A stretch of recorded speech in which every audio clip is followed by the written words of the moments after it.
You are watching the press preview, a first look at what's on the front pages as they arrive. In the next half hour, we'll see what's making the headlines with the journalist and author Rachel Shabi and the columnist at the article, Ali Miraj. So let's see what's on some of those front pages for you now. The Sunday Telegraph reports that the Health Secretary took 3 days to tell the Prime Minister about a key study showing the effectiveness of vaccines against the Delta variant of the virus. More than 50 Tory MPs are backing plans for a pandemic law aimed at blocking future lockdowns. That's on the front of tomorrow's Sunday Express. The Sunday People says the TUC is lobbying to have long COVID classed as a disability. John Bercow, the former Tory MP and Speaker of the House of Commons, announces he switched his political allegiance to Labour. That's on the front of The Observer. While the Sunday Times says that the Treasury is concerned at Boris Johnson's uncosted spending announcements and says the Chancellor and the PM could be headed for a showdown. The Mail on Sunday claims Prince Charles has made it clear to the Duke and Duchess of Sussex that Archie will never be a prince under his plans to limit the number of key royals. Let's turn now to Rachel and Ali to take us through some of those stories on the front pages. Good evening to both of you. Let's start off with this story that we started that rundown of what's in the newspapers with. Front page of the Telegraph, and Matt Hancock seemingly withholding information from the Prime Minister, Rachel.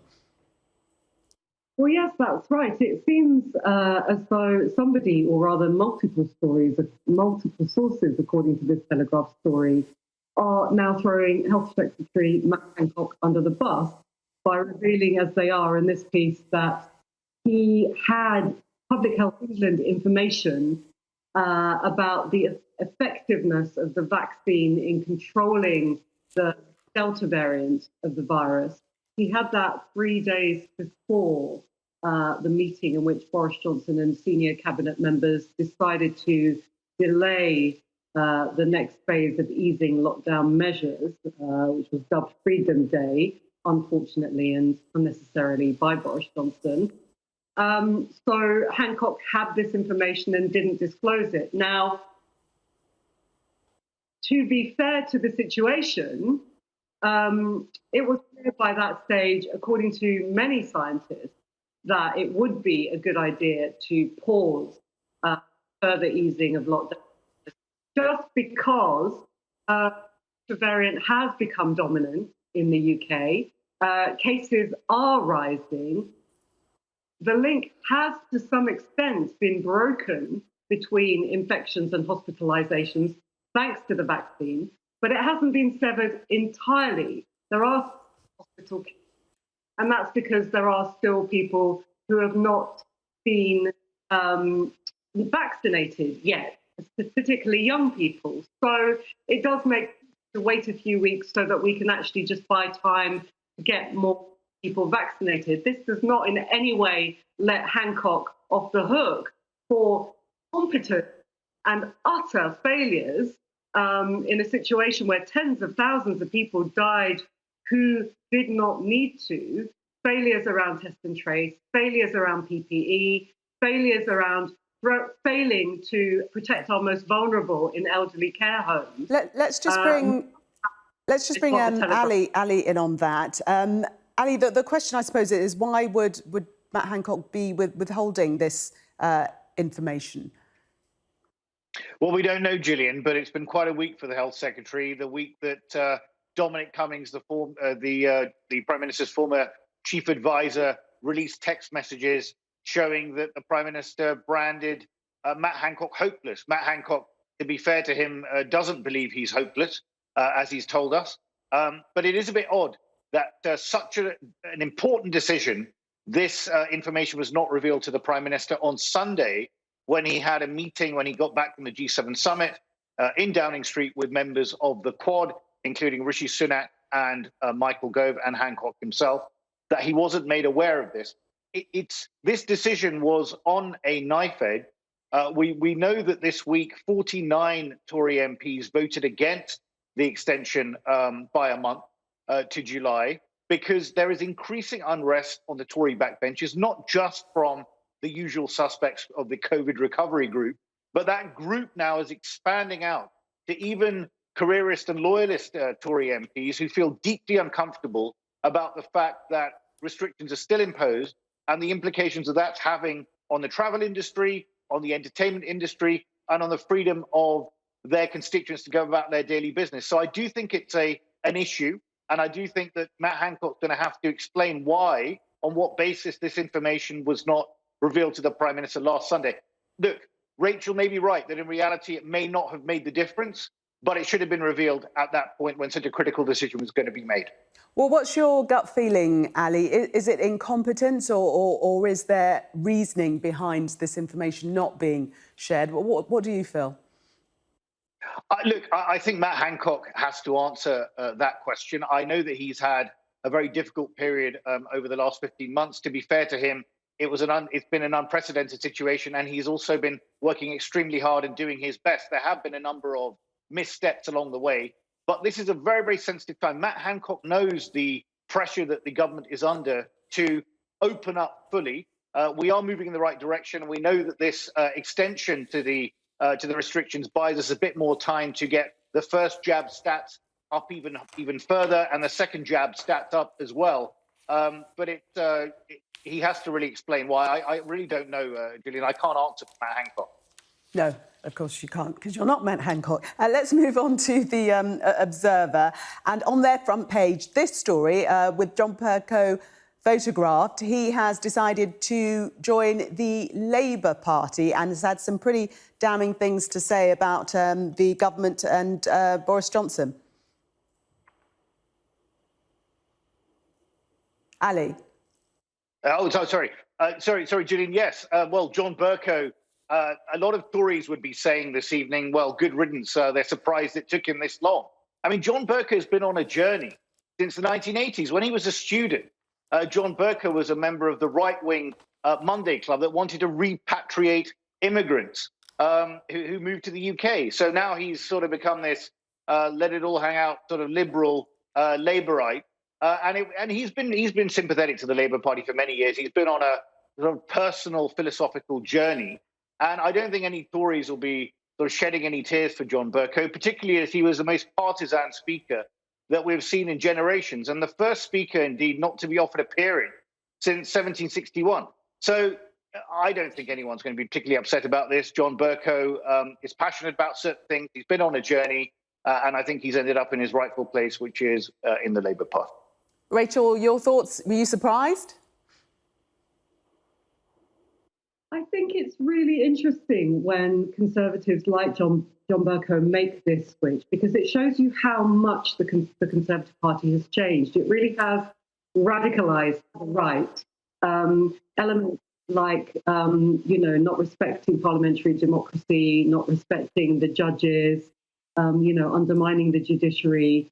These sort of behaviours we've seen from the Conservatives. I know people don't like to hear this of the party that support, but these are authoritarian measures. And so it's interesting to see that there are Conservatives who do identify that and clock that and say, do you know what? That's no longer for me. I want to prevent this further slide of this party now in government to the right. Ali, moving on to the Times front page, and it seems as if the Chancellor and the Prime Minister are heading towards some sort of fiscal bust-up, according to the Sunday Times. Well, yes, this is all about the fact that there's real tension and consternation in the Treasury, that the Prime Minister keeps making all these spending announcements about what he wants to do without checking anything off with the Treasury. I mean, we know that there are, at the G7 summit, he was making announcements about a new Green Marshall Plan, all sorts of commitments on COP26, on decarbonisation, the decarbonisation agenda. He also wants to build this new yacht for £200 million. And we know that the Prime Minister is used to having his cake and eating it. But ultimately, the Chancellor has to foot the bill. And the Chancellor is one of the few people in the government who's actually shown that he's competent. So he's clearly very worried about this. Now, where is this money going to come from? Rishi Sunak faces a £2 trillion of public debt, £350 billion of borrowing this year. He's looking at things like pensions, this triple lock, which If it's broken, and this is where pensioners get the higher of 2.5% average earnings or inflation, this could save £4 billion. And so Rishi Sunak is looking at that because he's been boxed in by pledges that were made in the manifesto to not increase income tax, not touch capital gains tax. He has looked at corporation tax. We know that is going up from 19 to 25%. But in the coming years by 2023, but he's got very limited room for fiscal maneuver. And this is seriously an issue that is worrying the Treasury, and the Prime Minister needs to be speaking to his Chancellor and be lockstep with him, because we can't afford fiscal profligacy. We need to be very careful. We've got a recovery to manage here, and we can't let debt completely balloon out of all control. Yes, and Rachel, the papers are reporting that the Chancellor's concerned that borrowing more, Johnson's preferred solution to the cash crunch, is dangerous because rising inflation is likely to result in an increase in interest rates, which is extremely important. Well, Rishi Sunak is by his own admission, fiscal conservative. He just said as much in the last few days in broadcast interviews. It's no surprise. Boris Johnson likes to spend, but it's worth pointing out that he doesn't really understand the economic reality we're in either. His version of spend is, ill-conceived free ports, fantasy bridges and royal yachts. It's interesting that we heard the G7 reference just now. The Joe Biden administration, hardly left-wing, pretty centrist, pretty moderate outfit, is urging the UK and other countries to spend right now. So they have broken from the old and now outdated and not relevant to this time concept of fiscal conservatism. They've identified it as completely ineffective to deal with the reality that we're in. Rachel. And they're urging companies to spend. Rachel, we must leave it there. Sadly, we have run out of time. We shall see you in the next hour, both yourself and Ali. Oh, actually, we are taking a break. I'm running ahead of myself. See you after the break. Coming up, families receive huge bills in the wake of the Grenfell tragedy as the government attempts to crack down on buildings with unsafe cladding.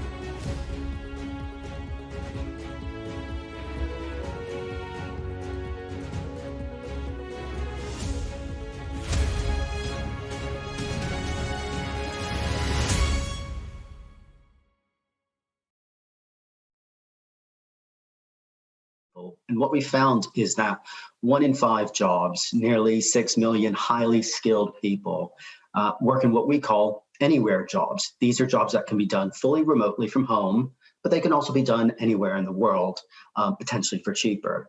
These jobs tend to typically be well paid in the tech sector, finance, professional services. And because they can be done fully remotely, they are vulnerable a bit to outsourcing and offshoring as firms look to cut costs and boost productivity as they bounce back from the pandemic.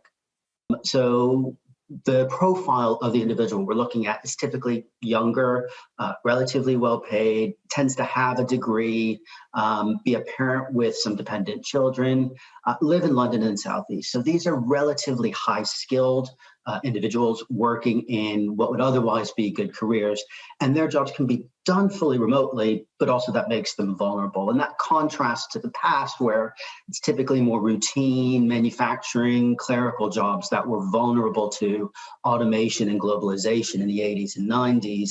What we're seeing now is a trend where remote work is really a possibility, and offshoring is really a possibility for these well-paid white-collar jobs. And I think there are probably 3 specific things where we look for the government to do to make sure that we can capture and keep remote workers here and attract them from abroad. I think the first thing that they can do is looking at the support systems, the infrastructure. So this is not just, it includes connectivity and high-speed broadband, but it's also things like childcare. So remote workers can really work from anywhere in the UK they want to. I think the second thing is rethinking the skills system so that every worker has both the softer interpersonal skills and the digital skills they need to thrive in a tech-based economy. And I think the third thing that we're calling on the government to do is to rethink the social contract so that it's adapting and keeping pace with a more mobile, more flexible labor market in a tech-enabled world. Police have been firing tear gas and rubber bullets. I'm Siobhan Robbins, Sky's Southeast Asia correspondent in Bangkok.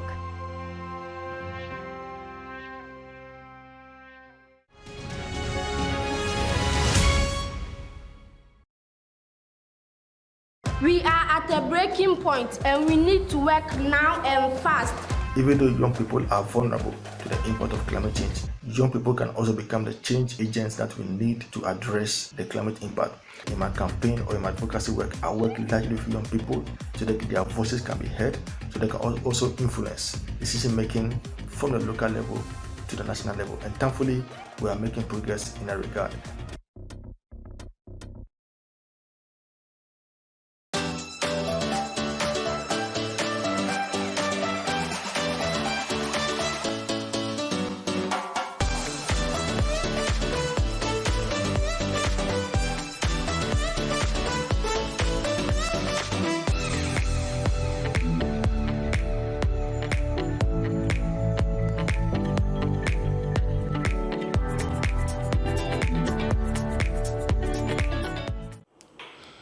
Welcome back. You're watching the press preview. Still with me, journalist and author Rachel Shabi and columnist at the article, Ali Miraj. Let's take a look at this story in the Times. It's the front page of the Times, and it's reporting on the cladding scandal and the bills that many people are having to face in order to make their properties safe. I mean, you know, £100,000 is the sum pictured on the front page. Ali. Yeah, I mean, it's a huge story, Gillian. I mean, it's 4 years since the Grenfell fire, which induced all this review of cladding, and it is an important issue, of course.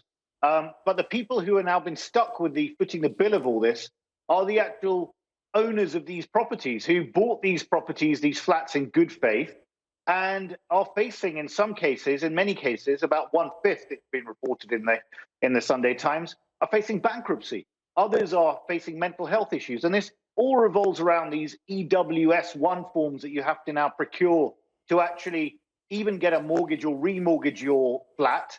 You can't sell it unless you can get this EWS1 form. You're in the hands of the fire brigade to give you an opinion on this. It's causing a lot of mental health issues and serious concern out there. And people are having to pay thousands of pounds for waking watches where people patrol or day and night these buildings. To try and do this. The government's only helping buildings above 80 metres. Below that, you're on your own, basically. And it's a real scandal. I think it's a huge issue, and the government needs to do more. It hasn't done enough on this. Yes, these people are in dire straits, as reported there. The heartbreaking stories, actually. To the Mail, we've just got time to finish off on this one. Rachel, the headline there, Charles won't let Archie be a prince. Talk us through this story. Well, you know, I'm probably not the best person to talk us through this story. It seems that Prince Charles wants to ensure that his 2-year-old grandson Archie won't ever be on the throne. They're trying to streamline the royal family, have less people in line to the throne. Hostages are being sent. I mean, you know, I think the royalty is anachronistic and, you know, out of date. So if there are fewer of them in line to the throne, I mean, I don't really have a lot to say about that, to be honest. well, Ali, the piece is basically saying that Harry and Meghan's son will have no place amongst frontline royals as he plans a slimmed-down monarchy. Would you prefer to see a slimmed-down monarchy, Ali? To be honest with you, I would have been more than happy to see Harry continue to play his role. I thought he had a lot of value to public life, but he's a free citizen. He's decided to. I thought he wanted a quiet life with Meghan when he went to Canada. The next thing we know, he's turning up as a woke celebrity with his wife talking to Oprah and recording all sorts of podcasts. I mean, that's up to him. There's that word again, woke. I'm going to ban it from the press preview.